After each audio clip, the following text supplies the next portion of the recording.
may we request all our candidates to come up on stage for a short message to all our voters.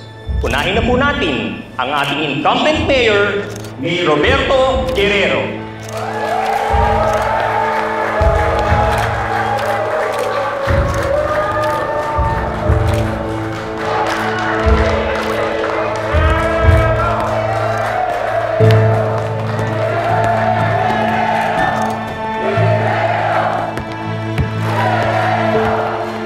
Dito na ang simula ng kampanya. Everyone is watching. Kaya kahit anong sabihin ng mga Guerrero, huwag na huwag kang pipitik.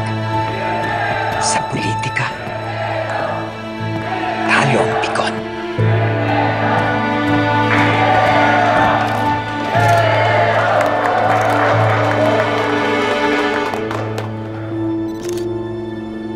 Mga kalunsod, sa 9 na taong kong paninilbihan sa ating lungsod, sa dami ng mga speeches na ginawa ko, baka naman nagsawa na kayo sa akin.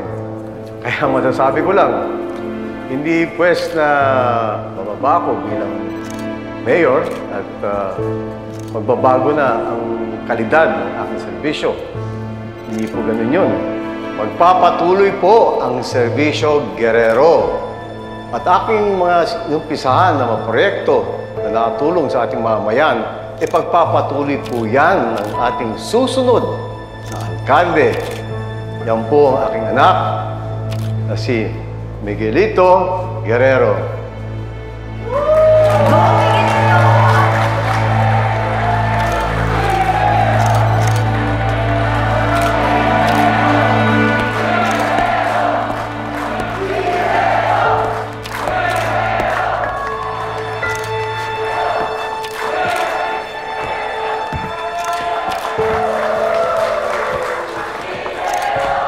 Uy, go in the crowd. Ang dami na yung cameras ko.